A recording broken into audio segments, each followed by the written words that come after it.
Right, well, welcome everybody to the next talk in the RACS network. Today we're being treated to a talk on the Heaven's Gate cult group. I'm sure Matt will explain how we should think of it in the course of his talk. He's the creator of the YouTube channel Varsity Bookworm, and for people watching on YouTube, I'll include links to that in the description. He's recently completed his bachelor's program at Arizona State University, where he majored in philosophy, and he's been researching the Heaven's Gate religion and has interviewed several of its adherents, both former members and new believers, which before I started recording, we were talking about how that surprised me. So I'm sure that'll be really interesting. Matt, I think over to you really from here. Sure. Yeah, thanks. I'm really happy that you asked me to come on. This has been a really fascinating topic. It's not something I probably imagined I would be finding myself interested in when I first started studying philosophy. The last couple of years, I've been in school, and I've been using my YouTube channel to kind of try and share the ideas of other philosophers, literary works, some religious concepts here and there.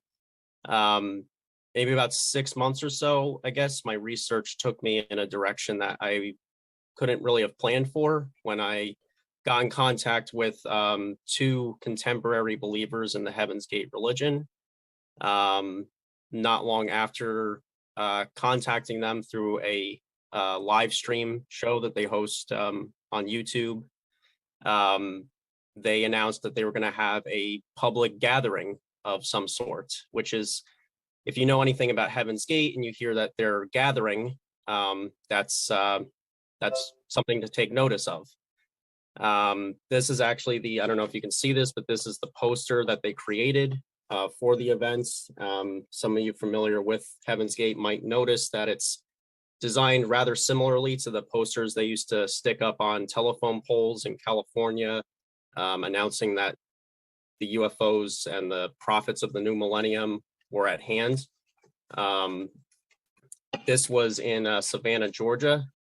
I guess to this day, I'm still trying to answer that question of what made me decide to drive 12 hours or so to go meet these people. But what basically started out as a spur of the moment decision has kind of turned into a kind of a self-imposed capstone project, I guess, on the last few years of my philosophical training. It's given me a lot of opportunities to apply the skills that I've been taught in school, analyzing the arguments of others, the belief systems of others, and trying to translate it into a language that's hopefully understandable to others, which is always challenging and fascinating. And it's something I'm really excited to be able to talk to you about today.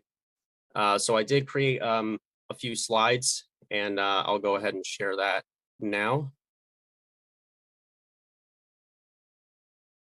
How's that look? Yeah, perfect. You can see it all. Okay. So in keeping with the Star Trek themes that are favored by the believers of Heaven's Gate, or at least some of them, I kind of came up with this idea of Heaven's Gate, the next generation. A little bit corny, but I guess gets the idea across.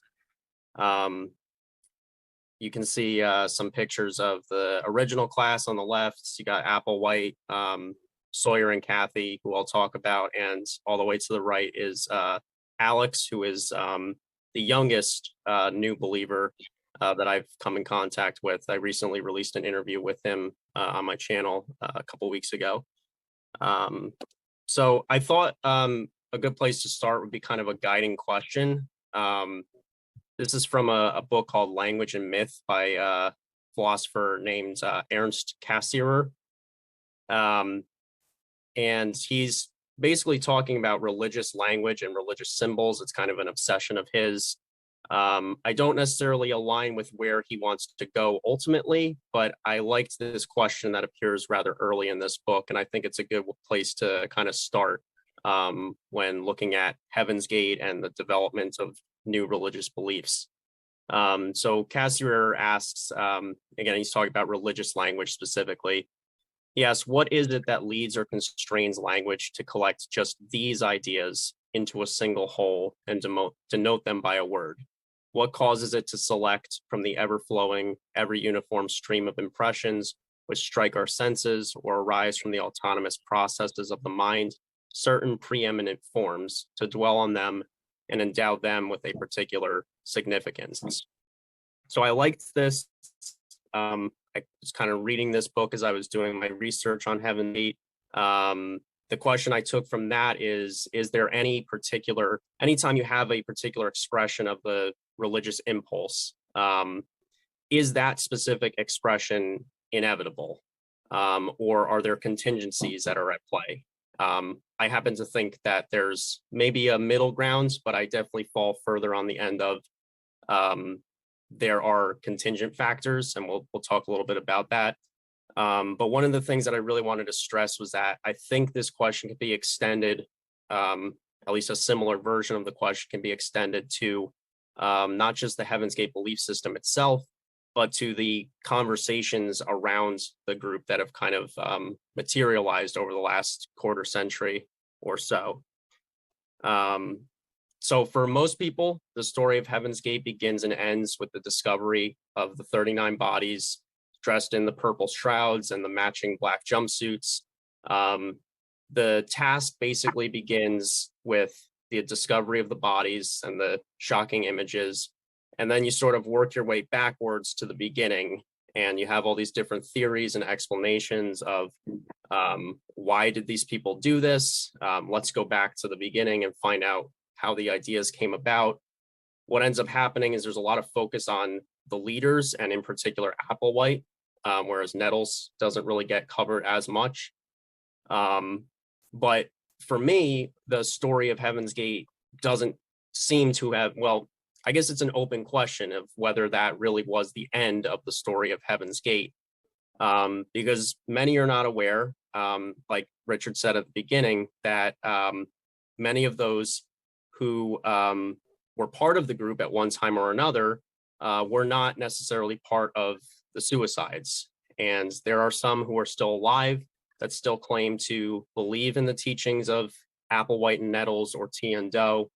And perhaps most surprisingly, there are some who have just recently come to believe in the Heaven's Gate teachings.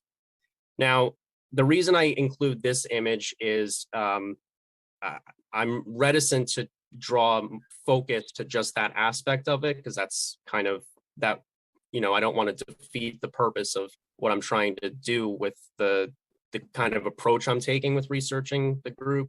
But like everyone else, I'm not unique in that kind of thing is what drew me in initially to Heaven's Gate. For myself, from like a philosophical end, I was interested in the ritual as a kind of series of signifiers. Like, the more I looked at Heaven's Gate, the more I found that they would agonize over every word that they chose in their writings and their videos. They planned this ritualistic suicide very meticulously. They were sending a message. Like, the suicide that they did was kind of like their final message to the world. For many people, that final message comes in the form of the exit statements, including Doe's final exit. For me, the speech of Heaven's Gate, the discourse of the believers themselves, is like screaming out in this darkened, silent mansion with all of these, you know, signifiers and symbols, whether it's the purple shrouds or the unity of all the members being dressed identically. They were trying to say something. And that is one of the kind of the recurring themes of Heaven's Gate, is that everything they did during the time they were alive, and even in their deaths, the way they chose to die, was heavily symbolic. My introduction to the Heaven's Gate belief system came about when I stumbled across a live stream being hosted by two individuals named Sawyer and Kathy. Sawyer, I'll go back to the first picture so you can see them. They're the third picture from the left. Sawyer is one of the, I think he is the longest running current believer of Heaven's Gate. He joined the group in 1975, left the group around 1994 after almost 20 years with the group.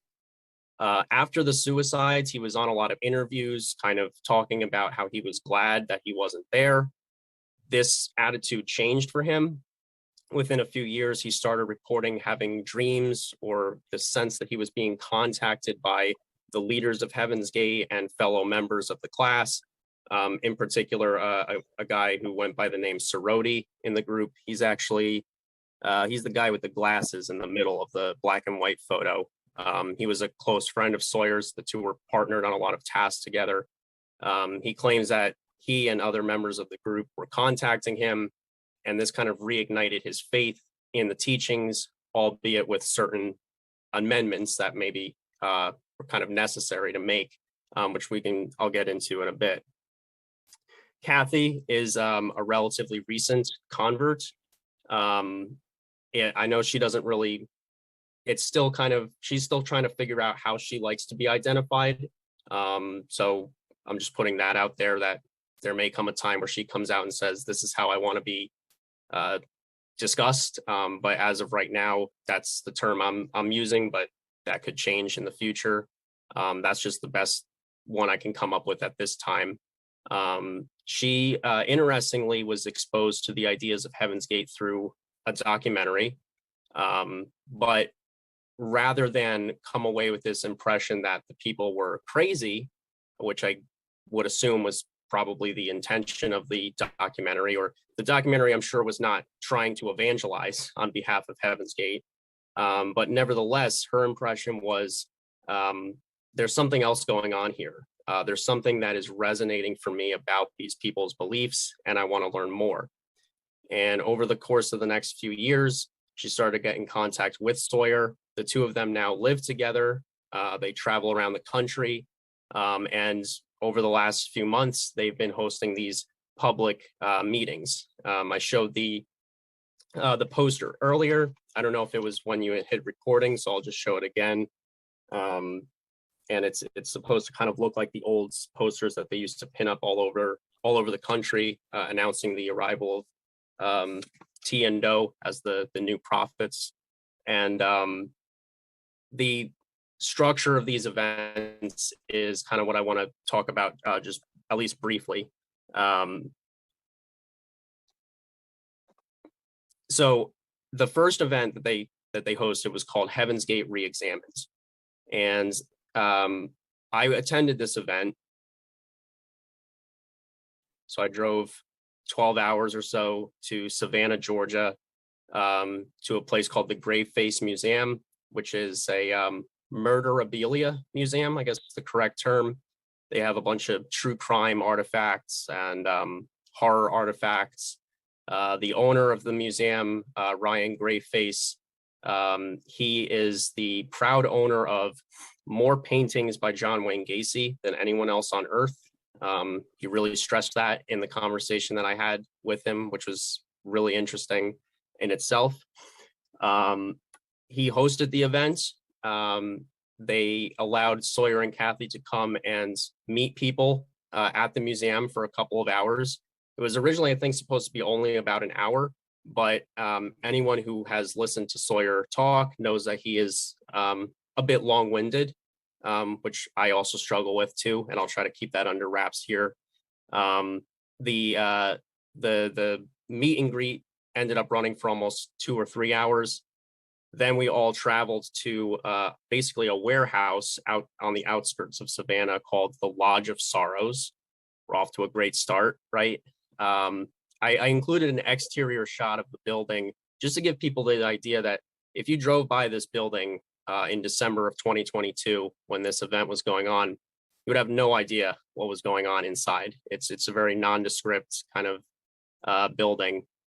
Inside, you can see that they've got several rows of these blue lawn chairs in front of this big screen. Basically, what went on there for the next 10 or 11 hours was a series of things. There was a screening of Doe's Final Exit, which is the last tape recorded by Marshall Applewhite, which is kind of his send-off, and it's his last attempt really to synthesize all the ideas that they've been trying to teach for the last 22 years before the mass suicide.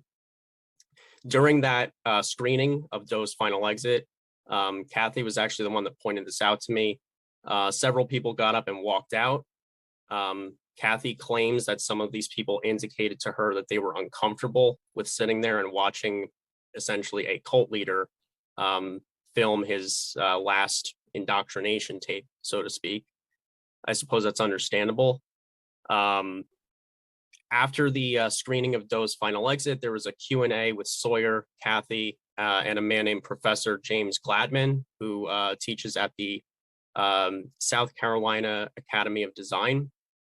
Gladman had attended a Heaven's Gate meeting once in the 1970s with a friend of his, never went back.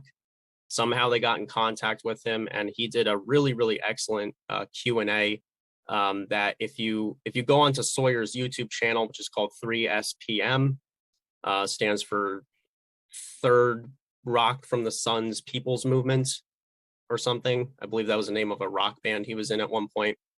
You can see the 7.5 hours or so live stream of this event, and somewhere in the middle of that is the Q&A with Professor Gladman, and the screening of documentaries about UFOs and things like that.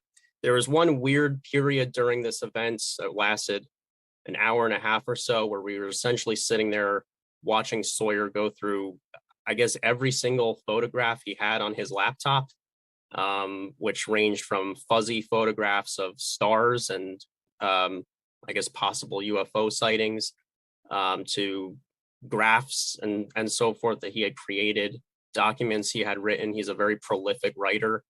After all this, at the end of the evening, there was a live musical performance by Sawyer. You can see the drum kit lit up in purple in the back of that room. Sawyer's an interesting guy. He's a multi-instrumentalist. He plays the saxophone, the flute, the harmonica, the drums, sometimes several instruments at the same time. So that was a little treat that he gave the group at the end. So this was kind of the structure of the event. When I went there, I had not gotten in contact with Sawyer and Kathy ahead of time because I didn't have any way to contact them. They didn't do any live streams in between the first time I spoke to them and the time that they hosted this event. So I went down there kind of not knowing what to expect, but I had the intention of asking them if they would sit down with me to do an interview. I was hoping that they would do an interview with me the day of the event, but I looking back now, I can see that was a little unrealistic. For one thing, they were exhausted.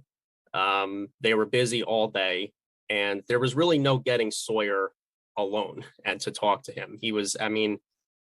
Everyone that was there was trying to extract like all the information they could from him. And I actually didn't spend much time talking to him that day. I spent a lot more time talking to Kathy.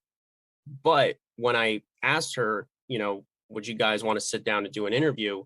What she ended up doing was she said, well, we're really busy today and we're pretty tired. Why don't you come to where we're staying? They live in an RV. They travel around the country. They said, why don't you come to our RV camp tomorrow? And so they invited me into their home, where I spent probably close to 5 hours just chatting with them. And the edited version of that 5-hour conversation is on my YouTube channel under the Heaven's Gate interview playlist, which is what prompted Dr. Ellis to reach out to me and invite me to come on here, which I appreciate, and hope I'm not boring people so far. What I really wanted to talk about was this new believer phenomenon and current former believer phenomenon. This is the thing that surprises people the most, I think. I think most people assume that all of them died in 1997. Some people who follow Heaven's Gate, they get really into it, listen to the podcast, watch the documentaries. If you've watched the documentaries, you've probably seen Sawyer. The last big documentary that came out, The Cult of Cults, at the time, Sawyer was still living in New Hampshire. He doesn't live there anymore. He still owns the property, but he's now traveling around the country. Since that documentary came out, there's been a lot of developments in the Heaven's Gate community. And one of these is this series of public meetings that they've been having. At the first event that I attended in December, it was just Sawyer and Kathy, and there was maybe like 40 people or so at most. And that number dwindled down throughout the day until it was actually just me and Alex, as you can see up on the right. We were the last ones to leave. And the next event that they had a couple months later, which was to commemorate the 26th anniversary of the suicides, or as they call it, the graduation. This was attended by closer to 100 or so people. I wasn't at that event, but Alex was, and me and him talk about it in the interview I did with him.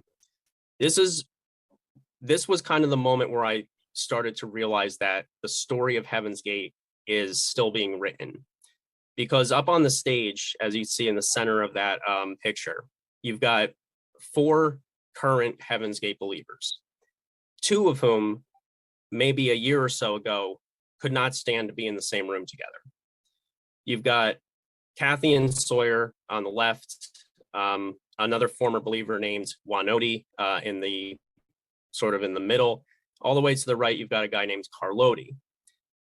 Carloti and Sawyer have engaged in quite a long debate with one another, mostly on their blogs and on Reddit and social media, disputing over doctrinal interpretations and stuff. It's gotten a little bit vitriolic at times. For one reason or another, the two of them kind of set aside their differences and started to come together to, who knows, to spread the teachings of Tiendo, to make themselves available for people who are interested, but not necessarily believers. It's kind of up in the air. They insist that they're not trying to revamp Heaven's Gate, and they actually agonized over what to call the first event. At first, they wanted to say Heaven's Gate Revisited or Heaven's Gate Redux. That was one possibility they floated. When they looked up what those words entail, they were like, well, we don't want to give people the impression that we're trying to start Heaven's Gate 2.0. So we're going to name it Reexamined. We're just examining, we're just putting it out there, sort of thing. More events have been scheduled. I think there's one scheduled for later this month and possibly one in June as well. But because of certain internal conflicts that are going on within the Heaven's Gate movement, they have tried to keep the locations, dates, and speakers that are going to be there kind of under wraps. Basically, the way it's working is it's kind of word of mouth at this point. All the way to the right, we have a young guy named Alex, who is the youngest new believer that I'm aware of. I met him at the first Heaven's Gate event, and we spent a lot of time together. I found it fascinating that someone close to my age, I think we're only about a year apart, had been exposed to these teachings and had come to adopt them and try to apply them in his own life. As I mentioned earlier, I recently posted an interview that I did with Alex to my YouTube channel, and you can check that out if you're interested. This internal conflict stuff is kind of interesting to me. Currently, Sawyer and Kathy are in the middle of a kind of a lawsuit, I guess, with 2 other Heaven's Gate believers. The 2 individuals that own and manage the Heaven's Gate website have alleged that Sawyer and Kathy have violated certain copyrights that they have to Heaven's Gate material. They are suing Sawyer and Kathy, basically. Kathy and Sawyer have argued that the materials of Heaven's Gate should be disseminated freely so that anyone can get a hold of them. And kind of at the heart of this dispute is this question of like, who should have access to the material that belongs to Heaven's Gate? There's this open question of, does anyone own a religious text, that sort of thing. Just to be clear, like, I try to be as professional as possible when I talk to Sawyer and Kathy, when to any of these Heaven's individuals. I don't get involved in this. I don't ask them about it. I don't discuss it with them. But this is a frequent topic on live streams, and there's a lot of people that kind of tune in to the live streams really just to get updates on this, which Another reason I asked about it is because it upsets them and it doesn't really take the conversation into areas that are philosophically interesting. So I try to stay away from that stuff. But I thought it was worth mentioning because it's this ongoing development in the Heaven's Gate community. And some of the implications that it could have, I guess, in theory, is depending on what is the outcome of this lawsuit, could have implications for who has access to Heaven's Gate material. And this could implicate academics, researchers, and people that are just interested in Heaven's Gate from kind of like a history buff kind of perspective, which there's a surprisingly large community of Heaven's Gate history buffs that's kind of out there that are really worried about this. Another kind of interesting little dispute like that I mentioned earlier was doctrinal disputes between Sawyer and this other individual, Carlotti. I won't get into the details of it, but essentially Carlotti took issue with certain statements that Sawyer has made over the years, particularly his statement that the gate of heaven is still open. The meaning of this phrase is rather ambiguous, and Carlotti and some other people have worried that people could misinterpret that to think that if they brought it into their lives now, they might be able to enter the next level, the afterlife in Heaven's Gate. Sawyer has insisted that that's not what he was intending, but it's kind of spiraled into this ongoing debate between him and another former member of the group. And it brings up this question of, in the absence of any leaders, Applewhite Nettles are now deceased, of course, is there any authority on the teachings of Heaven's Gate? And this is kind of a common question that comes up for a lot of ideologies and religions, I think. We see this in religion, we see this in philosophy, we see this in politics. Doctrinal disputes, ideological infighting is kind of almost universal, it seems. And what I find interesting is that a lot of these disputes come about after the death of the leaders of the ideology's founder. So after the death of Hegel, you saw this split between the young and the old Hegelians, between the atheist, materialist, radicals, and the Christian idealist conservatives, all bickering over how to best interpret Hegel's philosophy. Once he was dead, you can't call him up and ask him what he meant. So that opens up the possibility for new interpretations. There's thousands of different denominations in Christianity that have sprung up since the time of Christ.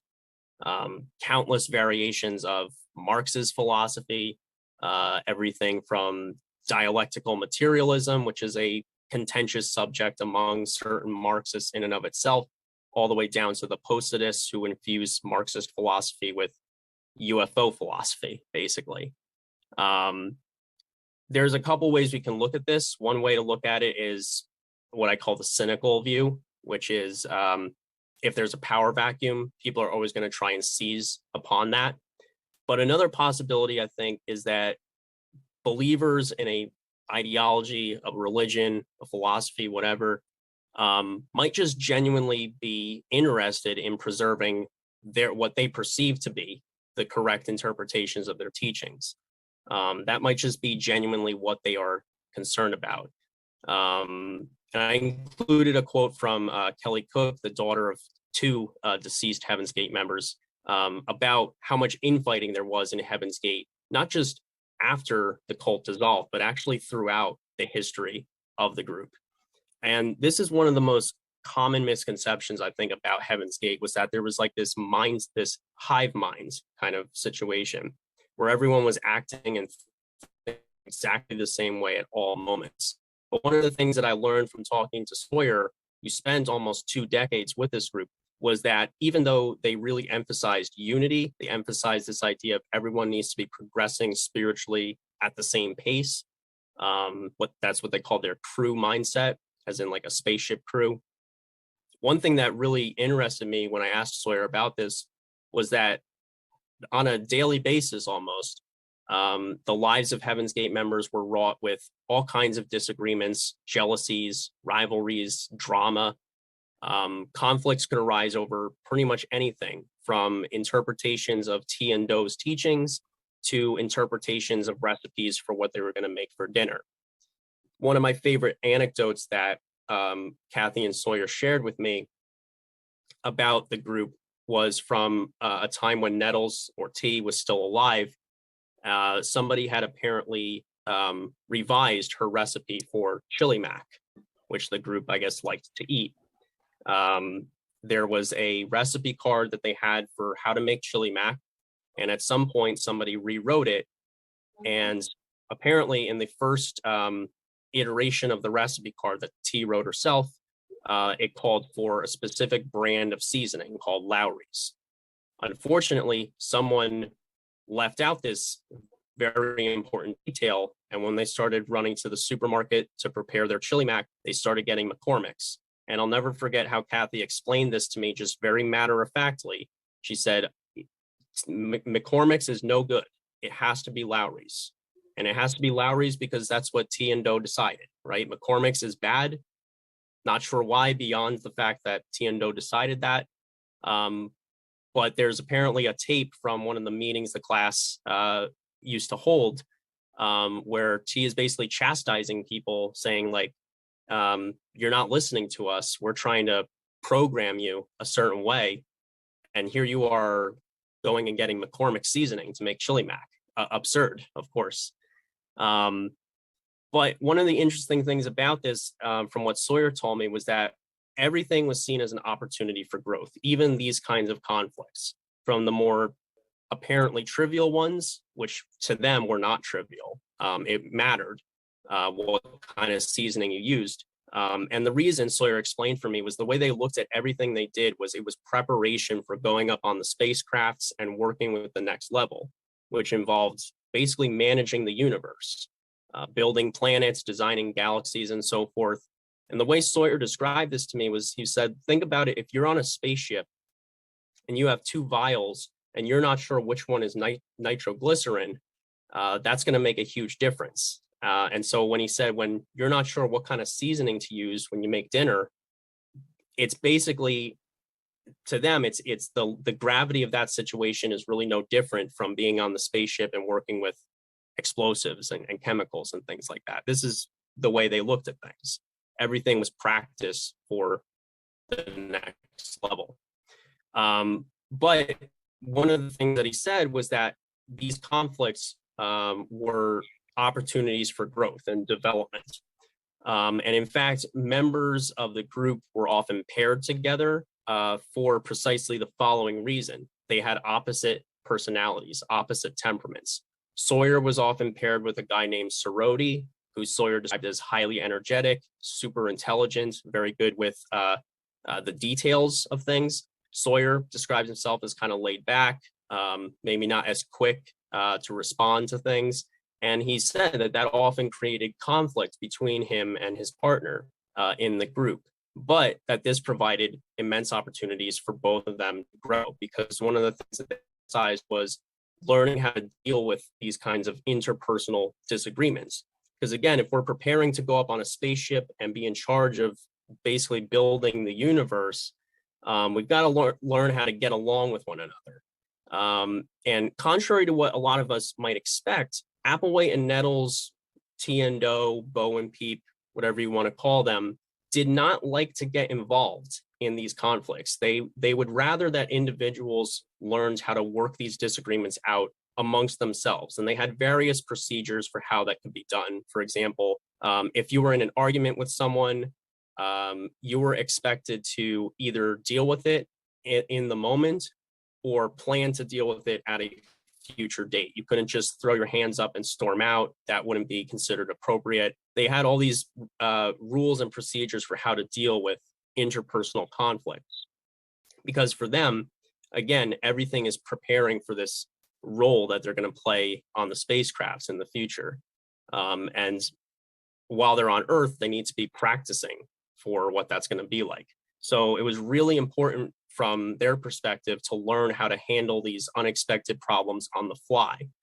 Whether that's we're at the supermarket and they don't have Lowry seasoning, so what kind of seasoning should we get? We're disagreeing over how to interpret T and Doe's latest message that they've given us. How do we work that out? These are all things that they would look at as opportunities for growth in the program. One of the things that I find fascinating about Heaven's Gate is I look at it as kind of like, it's like plugging into whatever process goes through people's minds when they construct a religious belief system, or maybe any kind of belief system, which is insofar as it functions as kind of like a fulcrum, into which all these various streams of thought, all these different symbols and concepts flowed, whether that's from other existing religious traditions, cultural anxieties. A lot of UFO religions emerged in the atomic age when people were worried about nuclear war, things like that. Trends in popular psychology is something I'll talk about a little bit, I think in the next slide or two. And one of the things that is kind of fascinating about Heaven's Gate is some of the aspects of the movement were entirely contingent on Applewhite and or Nettles being interested in them.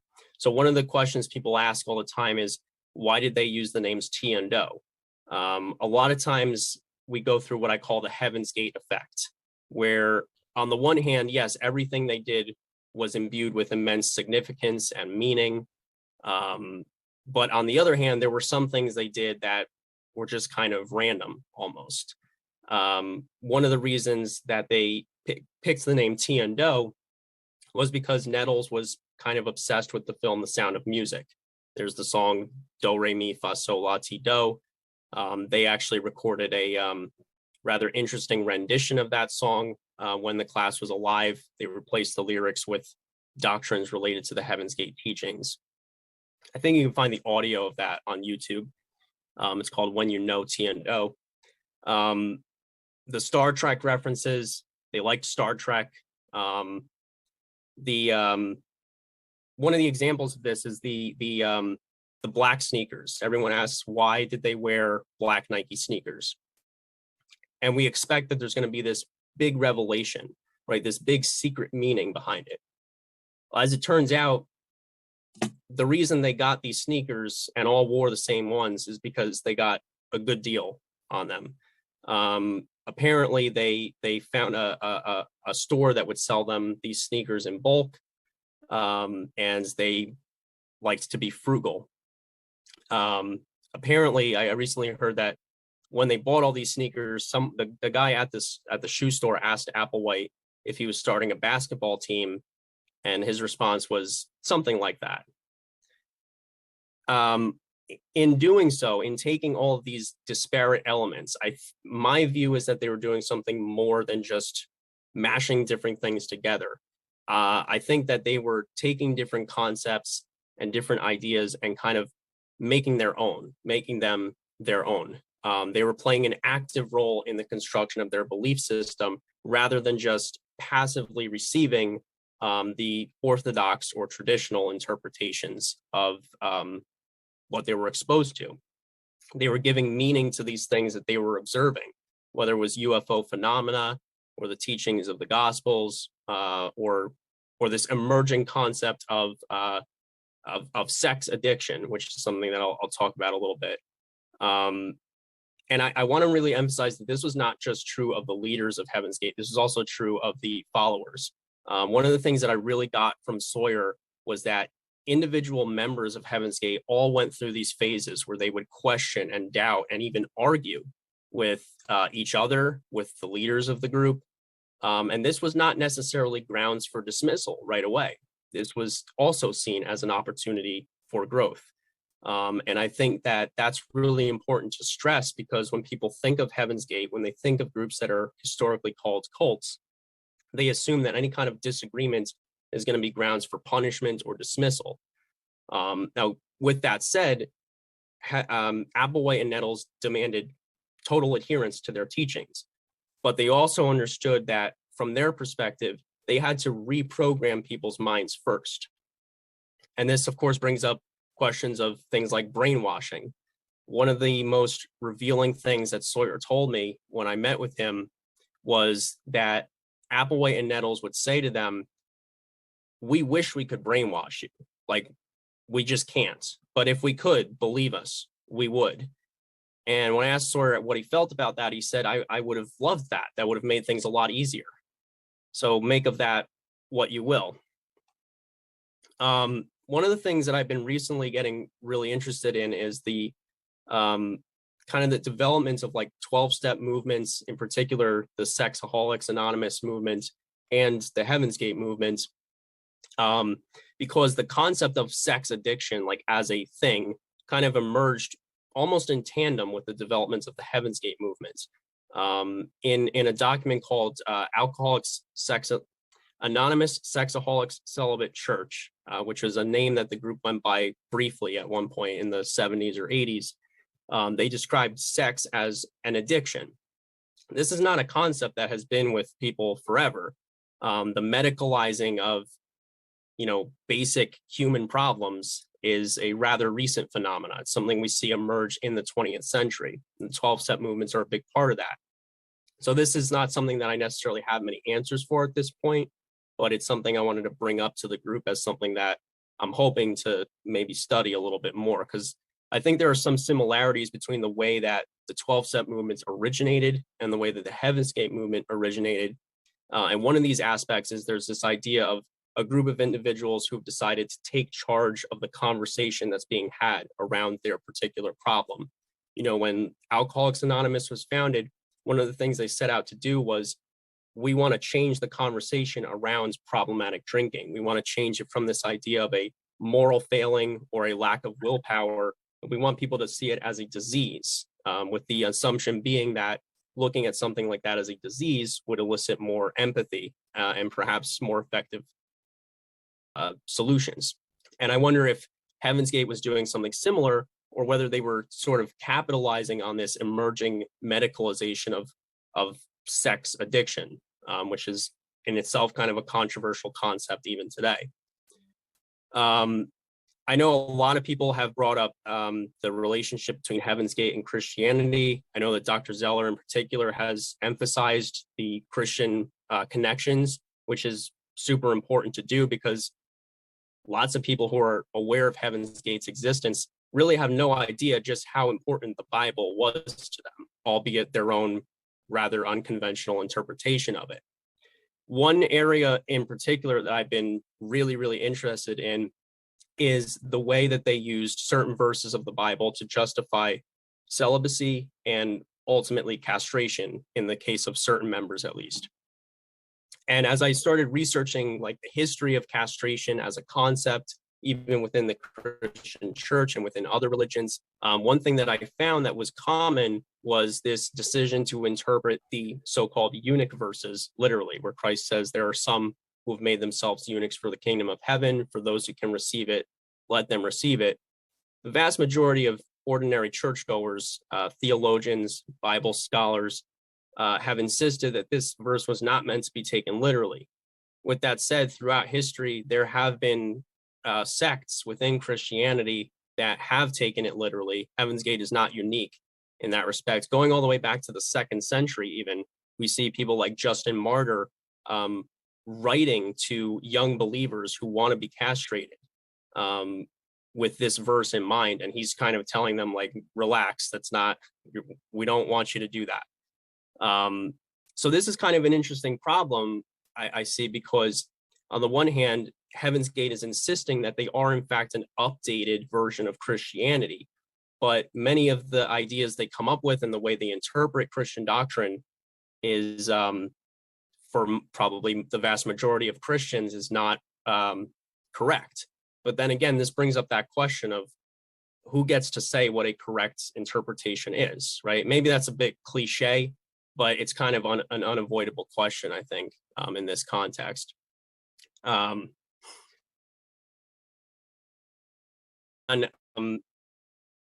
If I had to sum up what has really locked me into Heaven's Gate, is that even though their whole program was designed around going beyond human, transcending human nature, transcending the human limitations, at the heart of their belief system, I see something that is, like, in other words, for lack of a better word, quite human. And that is this desire for recognition. They want other people to see them the way they see themselves. The way they saw themselves was they were not of this world. They want others to understand themselves in the way that they understand their own condition. This is something I think is pretty universal. But one of the problems is how do you avoid getting your wires crossed when you're having a conversation between two people that have such radically different frameworks, different sets of concepts, different meanings for otherwise ordinary terms. This is, if nothing else, this is what really made me interested in Heaven's Gate from a philosophical perspective.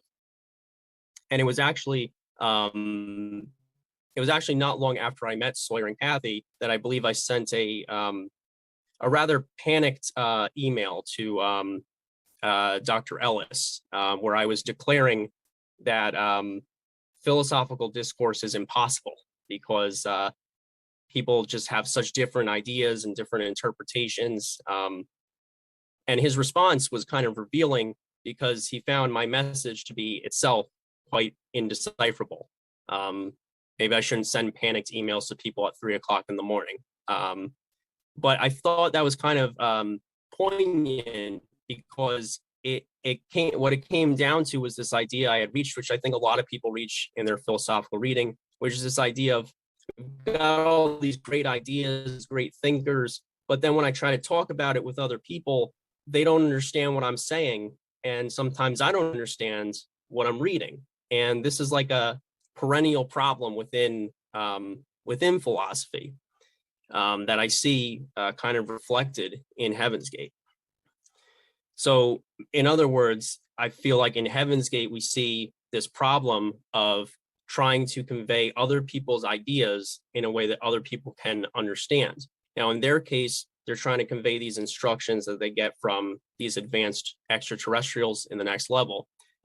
Maybe some people here who teach philosophy can relate in a way, trying to explain the theory of recollection, trying to explain Marxism and its relation to Hegelianism or something like that to like a new philosophy student presents difficulties.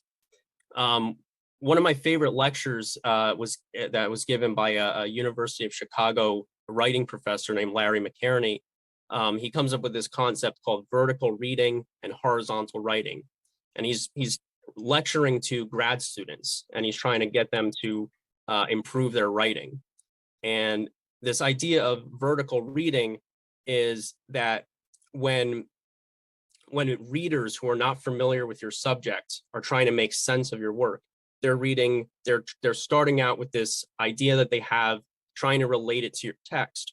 But when someone is writing about something that they're knowledgeable about, he calls it horizontal writing, which is sort of to suggest this idea that you're thinking out loud. So thinking out loud and writing things out in a logical process, a logical order that people can understand and make sense of are two very different processes. And it comes down to this question of how do we as philosophers, as people that try to convey the ideas of others, translate those ideas into a language that other people can understand, especially if they're not yet, quote unquote, initiated. Ultimately, the approach that I've been trying to take with interviewing Heaven's Gate believers directly, trying to get their side of the story, is I'm trying to invert the gaze, so to speak, to borrow a concept from Sartre, Lacan, and so on, Foucault. Basically this idea of when believers in Heaven's Gate look and see all these cameras pointing at them, people wanting to interview them, people asking them questions, what are they seeing? What is their experience psychologically, emotionally, spiritually? What is that like to be the person under the microscope? Because I feel like this is a common thing that comes up in the academic study of religion, is a lot of times I've felt when I've taken religious studies classes, I almost feel like the way it's treated is we're kind of like, it's kind of like being in ninth grade biology class and you're dissecting frogs and seeing what's going on inside. It's rather cold and impersonal. Maybe there's good reasons for that. Religious studies wasn't my major, so I could be speaking out of turn there, but It's something that has always bothered me a little bit, because I've always wondered, what do the people who actually hold these beliefs think about those their beliefs from a completely objective standpoint, a standpoint of someone who doesn't actually buy in to what they're saying. So it's basically trying to turn the gaze away from the Heaven's Gate belief system and kind of onto ourselves, because I feel like when we talk about Heaven's Gate, we are trying to say something. Sorry. We're trying to say something about religion more broadly. We're trying to make sense of what they did. And I think we're trying to say something about ourselves. Usually it's to differentiate ourselves from them. I'm going to skip this because I'm starting to lose my voice. I guess my Lacanian influences are showing here. I hope that won't be held against me. I wanted to end by saying that one of the most common phrases you'll hear from Heaven's Gate is, "I could be wrong." And I try to keep this in mind as I research their belief system. And one of the best tools I found is asking other people what they want to know about. So with that in mind, I want to open it up to questions. I hope that I made some sense. I was really nervous. Actually, in preparing this talk, I was empathizing a lot with the Heaven's Gate people, because they always worried, like, is what we're saying going to make sense to everybody? And I could definitely empathize with that. So I hope that what I said made some sense. But what I'm really hoping to get is questions from you and feedback from people who are a lot more knowledgeable about this group than I am, on how we can continue to study Heaven's Gate, not as a story that's already finished, but as an emergent phenomenon that's still being written today. So thanks. Well, thank you very much, Matt. You did an excellent job. That was absolutely fascinating. And yes, I'm sure it will generate lots of interesting questions. I can see that Stephen's got his hand up. So shall we start, Stephen? First of all, thank you, Matt. That was riveting. Just hugely fascinating. Like, just really great. So, and I'm just, glad that you driving 12 hours to Savannah, kind of, so I don't have to, that kind of thing. I've limitless questions, but now, I'll follow up later by email, but I think the two that leap out at me are, first of all, where are you taking this next? It feels like you're committed to this rabbit hole. Is this going to become a postgrad work? Is this turning into a what? Like, and the other question is, it can be hard enough kind of coming out to family members that you've kind of, joined or left any kind of church. Has anyone mentioned, like, obviously, to sort of come out as having joined Heaven's Gate, to friends and family? I'm particularly interested in how, is it something they do? How do they navigate that, kind of just at a personal level, not kind of in public, but like, among friends and family? So I guess where I'm planning to take the next, up to this point, I've been focusing more on interviewing people. Over the last couple of weeks, I've been starting to shift away from that and start preparing videos where I basically apply one of the most important skills I learned as a philosophy major, which was extracting other people's arguments and trying to translate what they're saying into a language that's understandable. The Heaven's Gate belief system is super complex, a lot more complex than people realize. And I think a lot of people who watch documentaries about them and even listen to podcasts about them still come away wondering, what exactly did these people believe? And what I really enjoy doing is more than talking about my own beliefs. I think I enjoy talking about what other people believe and trying to figure out ways to simplify and summarize what they're saying. So that's kind of where I'm moving, the direction I'm moving in now. Recently, I've been working on a video on sort of like 3 aspects of the Heaven's Gate belief system: the cosmology, soteriology, and eschatology, the origin, fate of the world, and their salvation doctrine, basically, which I think is a good way to give like a broad overview of what they believe, because each of those has like implications for pretty much anything else they're going to hold to. Another one that I've been working on that I'm both dreading and really excited to talk about is a video about their perspective on sex and celibacy, sexual renunciation, and renunciation paths in particular have kind of always been a fascination of mine. I always want to know where that line is when someone takes a religious doctrine that maybe 90% of people interpret one way, and then there's those 10% of people that take it to this completely more extreme level. And that's something that's always interested me. So I've been doing kind of a deep dive on the history of castration in other religions. Why did they decide to go this extreme route? Why did only some of them take it? Which is kind of an interesting thing to think about, especially when you look at how much they emphasized unity and this crew mentality, everyone doing the same thing. A lot of questions like that. Basically, in short, what I'm planning to do is create more videos that basically take apart each individual concept of the belief system and try to summarize, explain the rationale behind it from their perspective, and hopefully help people make sense of what they believed rather than focusing so much on the true crime sort of aspect of it. To your second question, as far as the family members and things like that, everyone, I guess, is different. I've only talked to a couple of individuals who are current believers that were not part of the original group. That would be Kathy and Alex. There are individuals out there that I don't personally, but just from what they've told me, there are other people that have reached out to them. Actually, a couple of people have reached out to Alex on his Instagram after seeing my interview with him, telling him like, hey, I'm going through my own journey with these teachings.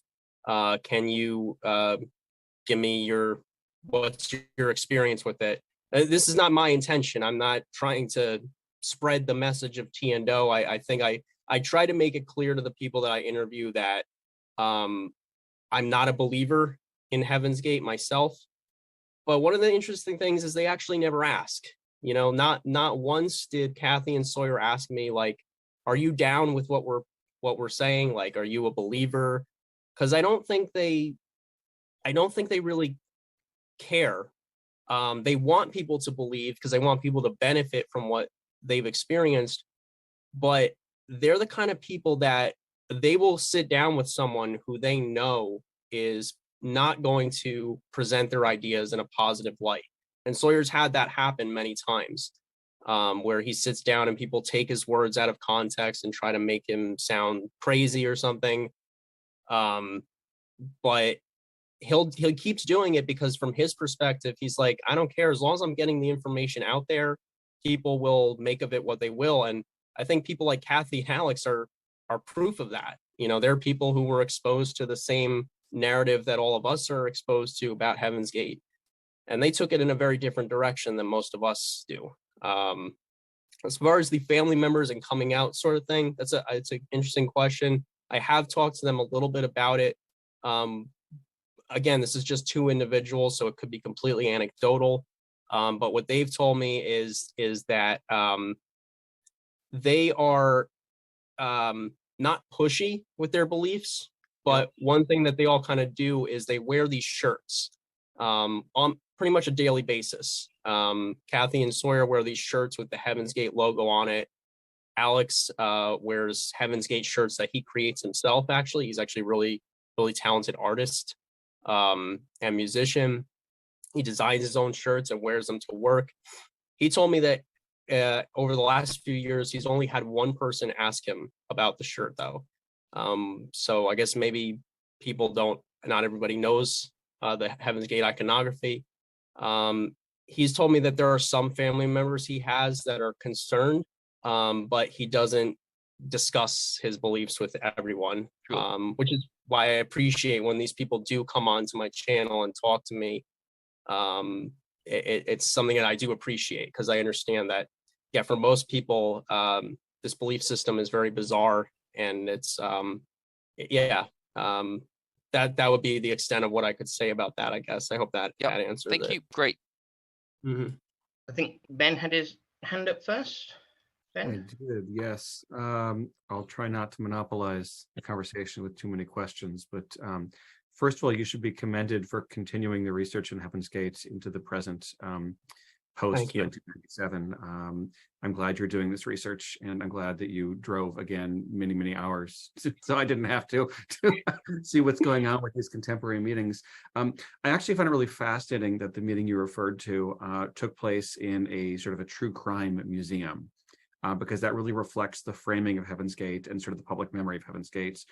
It's interesting to me that Sawyer would agree to speak at a true crime museum about a group which certainly he wouldn't recognize as sort of part of the true crime genre, but sort of I think there's work to be done on unpacking the way in which public memory has recorded Heaven's Gate as within that genre. And I think part of it has to do with podcasts and sort of the way in which it's consumed. Relatedly, I'm curious which documentary Kathy read, watched, listened to, whatever it was, that got her interested in Heaven's Gate, because that's again, having been part of some of these, that certainly was not the intention of any of them, but I'm curious sort of if she mentioned to you which one it was. I'll answer that one first. I have asked her, and I think a few other people have asked her. I don't think she remembers, has been the answer. I've been curious about that too. I am really glad that you asked about the true crime setting, because that was one of the, I think, most like emotionally impactful things that Sawyer shared with me when I had my conversation with him, was the way that he felt standing in front of these artifacts from basically his family for almost 20 years, in the situation that he was in. One thing I regret about this trip is I didn't take as many pictures, because I really would have liked to get a picture, and I'll just try to describe it. In the museum, there is a small exhibit of Heaven's Gate stuff. What they have is they have a little TV with the Beyond Human videos kind of playing on loop, with the sound turned down really low so it's not distracting. I guess so people don't get indoctrinated, I guess, too. But there are little newspaper clippings, little photos of the crime scene. And then across the room, and it's a very small room in the museum on the second floor, you have David Koresh, you have Charles Manson. Right next to the Heaven's Gate exhibit, you have Jim Jones. And when I asked Sawyer what he felt when he was standing in that room, he said that before people started coming up to do the event, and it was just him, Kathy, and the owners of the museum, he was extremely uncomfortable and kind of disturbed, because as he said to me, he said, I cannot imagine T&O in this environment of horror, I guess is basically what he said. And he said it's not appropriate. But he clarified that quickly by saying, I understand why people see it that way. And that's really interesting to me, is that he doesn't agree with our perception, what most people perceive Heaven's Gate to be, but he doesn't really hold it against people. He seems to understand why people look at it that way. And he just, I guess, does the best he can to change that perspective to whatever extent he's able. But I found that to be, that was the moment that I really felt like I had established kind of a trust with them, that he would share that with me, because when the event got underway, they seemed like they were very comfortable. None of this was apparent. They didn't seem awkward or uncomfortable at all. But behind the scenes, there was this stuff going on. And yeah, so I'm really glad you asked about that, because I thought that was a really revealing moment that he had shared. Yeah, I think there's work to do there. I mean, provocatively, Jesus Christ was executed as a criminal, but I doubt they had Da Vinci's Last Supper hanging up in the museum as a crime scene. So how that Mhm. line gets marked is, I think, worth exploring.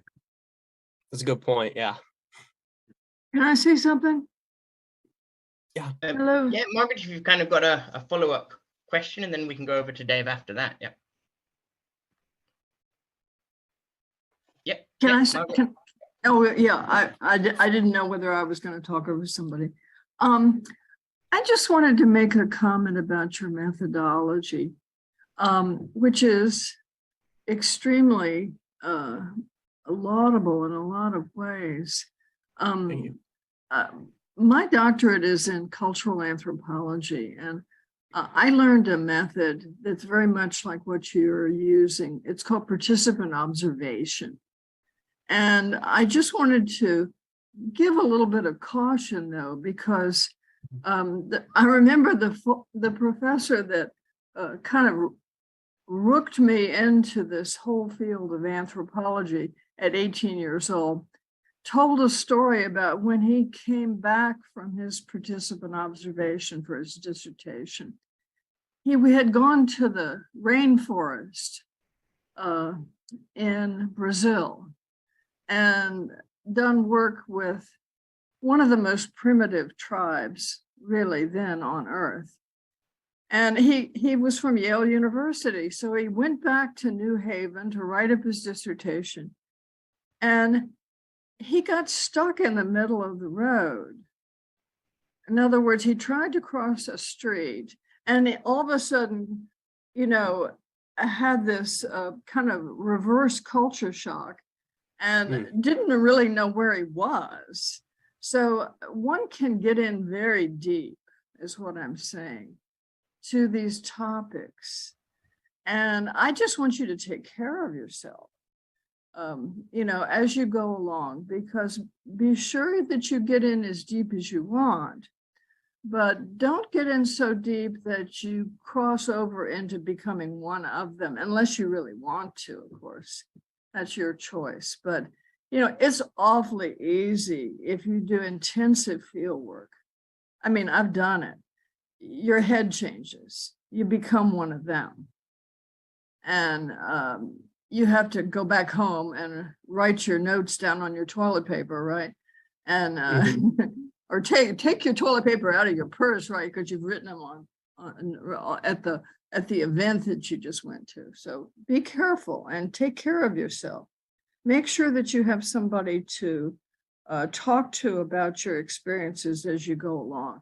It's very emotionally intense, what you're talking about. And we can all get carried away, believe it. And that's the theory of participant observation. We come to understand what other people are believing and feeling by believing and feeling it ourselves for short periods of time. That's what we do as participant observers. But you've got to be careful. And that's all I have to say is, please take care of yourself. Debrief after every intense session, either here or find a friend. You have to debrief. You have to take care of yourself. That's all I have to say. Thank you. Please take care. I really appreciate that. And I would love to hear more about your experiences with that kind of work, if you're open to sharing it at some point. I think that many of my friends and family will also be happy if they end up watching this. They'll be happy to hear what you said too. Well, talk to your family. That's it. actually a good idea about it. But don't forget to talk to people about it, because in the talking about it, you objectify it and it becomes your research topic instead of you're becoming one of them. I mean, you can be one of them for a short while. You can feel what they feel, but you got to get out of it then. He had to cross that street in New Haven. He was in the middle of traffic and he'd come back from the jungles of Brazil. He got he got confused. It happens. We can make sure that we, Matt, and we can make sure that we send you connect you up with your emails and that sort Yeah, of thing. Matt can report back to us, right? I'd love that. Or someone, yeah. It's fascinating work you're doing. I kept thinking about the origin of Christianity, frankly. I'm sure that it was very similar. People were fighting and infighting and all this stuff. Anyway, Chris can tell you about all that. Dave, do you want to jump in next? Yeah, hi. Hi, Matt. Really interesting. Great talk, great job. And you can bet that I'm going to pester you with more questions after this. But I got two kinds of questions. One, as you know, I'm really interested in religious language. So I wondered if you could say a bit more about perhaps the way they would speak. Was there sort of like a sci-fi to it, like a scientification of the language? That side of things. And the other one is that a lot of the behaviors or practices you witness them doing seem to have a very practical, pragmatic approach, that this is preparation for the next level, even down to following recipes correctly. If you can't bake a cake, how can you do this? I was wondering whether you observed any behaviors or rituals that seem to be more for their own sake. I know, like hymns, would they ever do group gatherings and worships like that? Or meditative practices, things that are sort of for their own sake rather than preparing for the next stage. Another couple of my favorite aspects of it you're touching on. I'll answer the second one first, because that was one of the last questions that I posed to Kathy and Sawyer. When I was talking to them about the hours leading up to the first event, I think I asked them, like, did you say any kind of prayers to T and Do or ask them for help or anything? Kathy and Sawyer both said that they did, but then they also said that Sawyer started saying how he wishes he did that more often. And so I asked him, like, well, don't you have like a set kind of time? I mean, I was raised Catholic, so I know rituals is what, I almost identify religion with ritual to an extent. It's just part of my DNA, it's my upbringing. When he answered me, he said that was really never the intention. They didn't want things to become ritualistic and rote, which I think is surprising to a lot of people because that doesn't sound very cult-like, right? That seems to be bad business from cult perspective. You need people to be doing repetitive things all the time. And he said it wasn't really supposed to, again, this is his perspective. It could be biased. I'm always open to that possibility. But from his point of view, it wasn't supposed to be ritualistic. But he would say that they would go through phases where they were experiment with different things. Like at one point, they did experiment with meditation. They experimented with yoga. But after a while, he said they kind of moved away from that. And this is one of the things that's interesting about Heaven's Gate is it was always like in utero. It was always developing, always emerging. And the leaders and the followers both seemed to play an active role in constructing this belief system, which I really, it's a living organism, really. So as far as that goes, it's something that developed over time. But I think generally today, what Kathy and Sawyer told me is that they don't necessarily bother T and Do on an hourly basis or anything like that. But when they're really in a dilemma, they'll ask them for some kind of guidance or help. The way they interpret that is they don't get like literally people come down and tell them do this, don't do that. Which is, if you ask most people that believe in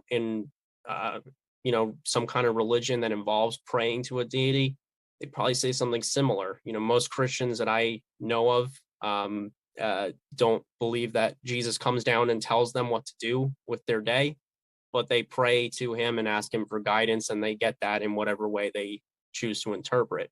Might just be an intuition kind of thing. The pragmatic elements that you brought up is something that I've also picked up on. But interestingly, it's something that it's one of the things that Sawyer pushed back the hardest on when I would ask him about it. I would make these observations where I would say, a lot of this sounds like very practical, very pragmatic. And he would say, and basically his perspective was like, well, it's what T and Do said. So that's just the way it is. If it happens to be practical, great. But if not, it's what they said. So what they said goes. And I try to keep that in mind. There were certain things, certain perspectives I would bring up to him that he wasn't interested in, because for him, it's like, this is the way it works. It's not, it was interesting for me to see the limitations of applying the functionalist framework to when you're sitting in the room with the believer themselves.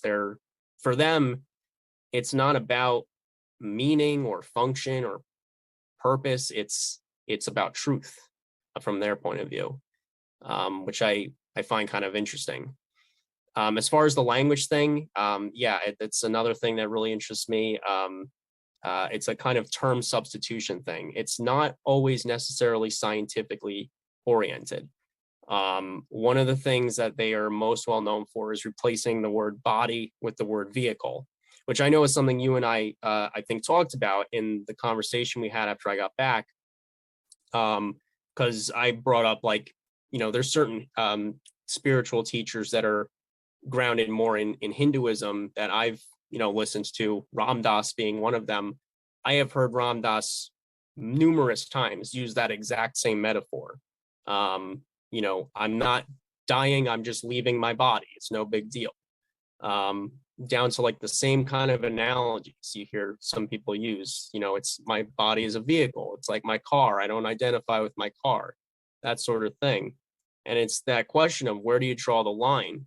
I think you brought up a really good point when I asked you about it. You said that one of the problems that every religion faces that promises a better afterlife is they have to give you a reason not to end this life prematurely, I think is more or less what you said.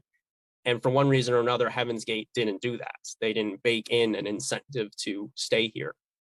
They almost did kind of the opposite. So the language thing, I think, is kind of like anything I could say about it. There would always be more to talk about, because I think that's one of like the biggest areas of interest, and for good reason. I hope that answers. Absolutely. Thank you. Excellent. We could have one more quick question. Robert? Yeah, and then we'll wrap up. But yeah, Robert, one quick question, then we'll wrap up. I was so saddened to see that picture of poor Applewhite, who's a pathetic man, tragically, horribly, sadly deluded.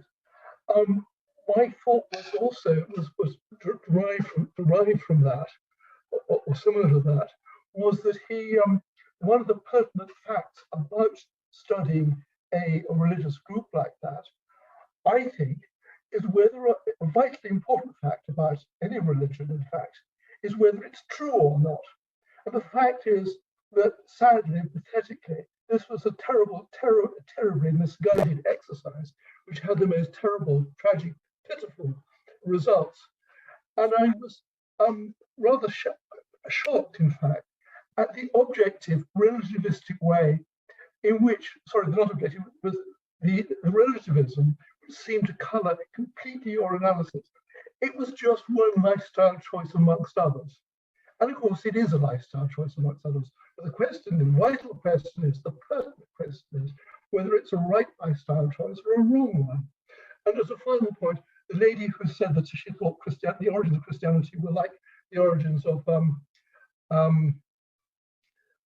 this group, I think is evidently completely mistaken. I think there were nothing like. I think there's very good evidence to demonstrate that. So it wasn't really a question, but it's just a comment. I think that's the way I try to look at it is that there are already all these discourses around the group that I think bring up quite legitimately what you're bringing up, rightfully so. This idea that we do not want this sort of thing to happen again. And I think the way I was always taught in school was to look for the discourse that hasn't been shared yet. Because if somebody has already shared the conversation or they've done it better than I could, then I don't have much to say. But if I can find a conversation that isn't being had, then to kind of draw attention to that. So I don't look at it as, I agree, it's very easy to slip into the kind of relativist kind of mumbo jumbo where it's like, well, who's to judge, that sort of thing, which I'm just as concerned about. And I think where I try to stay away from going over that cliff, so to speak, is by trying to confine myself to thinking of it like, rather than trying to replace these other discourses that are more critical, just trying to add this alongside. Another thing, another perspective to be taken into consideration, if that makes sense. But I appreciate that. Appreciate the pushback. I just felt really sorry for these poor people. This pathetic man, Applewhite. You can see the picture that's so often used of him. Absolutely tragic. This poor man, poor man with cancer and dying, and given to this terrible, absurd doctrine. It's a terrible, sad story. I don't think we should ever get away from that. Absolutely, and it's an open question of the people that are interested in Heaven's Gate, especially the people that are focused on it from like more like morbid curiosity. On the one hand, but then if you look at some of the comments on the videos that they released, like particularly the exit statements from the classmates, some of the comments from people are like, you know, I don't agree with what they did, but I admire that they were committed to this belief system. And I agree. In that case, it's like, well, I'm not really sure if we should be admiring them for being committed to, I don't know if we want to go that far. And in fact, to me, that's more of an indictment of our own culture. If it's like, if we're looking to Heaven's Gate for an example of what it means to be a committed believer in an ideology, where have we gone astray is maybe a question worth considering. I think the first question is where they went astray and how they went.